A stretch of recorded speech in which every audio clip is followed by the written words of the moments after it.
Okay, here we go. Chapter 11 is nice and long. It's called Oliver's Rescued. Ooh, good. Maybe something good will happen. After the unsuccessful housebreaking, Oliver, wounded and unconscious from a gunshot and left in a ditch by Toby and Sykes as they made their escape. He awoke hours later with a cry of pain. A bloody bandage was wrapped around his left arm. He struggled to his feet and dragged himself toward the nearest house. It was, in fact, the house they had tried to rob. Oliver staggered across the lawn and knocked faintly at the front door. Giles and Brittles, the servants, jumped at the sound of the knock. "It's a boy!" exclaimed Giles. "And he's badly hurt. In fact, he's one of the robbers. I shot him. Let's make sure he doesn't die. I want to see him hanged for his crime." "Hush, Giles," said the lady of the house as she came to the door. "Go into town and fetch a doctor at once." There were in fact two ladies in the house. One, a stately older woman, was Mrs. Maylie. The other, Rose Maylie, a beautiful girl of about 17, was her niece. The two women followed Dr. Losberne into the room where Oliver lay. They were aghast at how young he was. Rose Maylie bent over the boy and gently pushed his hair from his face. "How shocking," said her aunt, "to think that this poor boy was the pupil of robbers and housebreakers." "He is so young and fair," added Rose. "Maybe he has never known a mother's love. Maybe he has never had a home and family. Maybe he was forced into a life of crime because he was starving." Ooh, she knows exactly what's going on. "We must think about this before we send him to jail." Oliver was very ill and weak from the loss of blood, but after several days of care by Rose, Mrs. Maylie, and Dr. Losberne, he gradually improved. When some of his strength returned, he told the Maylies about his past. Rose wept bitterly. "You must do something to help the boy," Rose begged her aunt. "Yes, we must," said Mrs. Maylie. Then turning to Dr. Losberne, she said, "Can you do something?"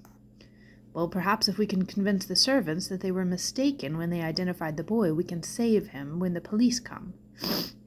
The kind-hearted doctor sent for the two servants. "Giles and Brittles," said Dr. Losberne, "can you swear that the boy with the robbers was Oliver? Could you really identify him in the darkness with all the gunfire?" The servants admitted that they couldn't be absolutely certain, so when the policemen arrived at the house to investigate the housebreaking, no one could identify the boy, so no charges were pressed against Oliver. That is called witness intimidation. After all, it was difficult not to pity the poor little boy. He looked so helpless and innocent lying there in bed. Could he have really wanted to rob the house? Oliver recovered quickly from his wounds and entered upon the happiest period of his life since his stay with Mr. Brownlow. The Maylies treated him like a member of their family, and when the spring came, they took him to their cottage in the country. One day, Dr. Losberne took the boy to Mr. Brownlow's house. Oliver very much wanted to explain why he hadn't returned with the change from the books. Alas, the house was empty, and a "For Rent" sign hung on the front door. "Where has Mr. Brownlow gone?" the doctor asked a neighbor. "He packed his things and left for the West Indies just 6 weeks ago, sir. His housekeeper, Mrs. Bedwin, and his friend, Mr. Grimwig, went with him." Oliver was disappointed, but he kept busy helping Rose and her aunt with their household chores. He also learned to read and write. He spent many happy hours running along country roads, picking flowers and feeding birds, and in the evenings he listened to Rose play the piano. The happy days ended suddenly when Rose developed a terrible fever. Her hands were too weak to play the piano, and her face was deathly pale. Every day she got weaker. Finally, Mrs. Maylie sent Oliver running to the inn in town, 4 miles away, to leave a letter with the postman for Dr. Losberne. As Oliver stood outside the inn watching the mail rider saddle his horse, a horrible-looking man with purple lips and red sores on his hands came running towards him from the inn. "Curses on your head!" cried the man wildly. "Death on your heart, you imp! Why can't I be free from you?" Ooh, who's that guy?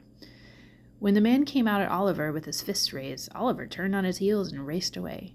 He turned on his back long enough to see the man fall to the ground, writhing and foaming in a fit. Rose's fever became dangerously high. When Dr. Losberne arrived, he offered very little hope for her recovery. "There's nothing to do but pray," he said sadly. Rose fell into a deep sleep. The doctor stayed by her bedside for 3 days and 3 nights. On the 4th day he left the room and came out to Mrs. Maylie. "The worst is over," he cried happily. "The fever has broken. God has blessed Rose. She will live." Oliver was overcome with joy. He went out to gather the most beautiful flowers he could find for Rose's sick room. When he returned to the cottage, he saw a handsome young man climb down from a coach. It was Mrs. Maylie's son, Harry. The young man rushed to Mrs. Maylie and cried, "Mother, why didn't you write to me sooner? What if Rose had died?"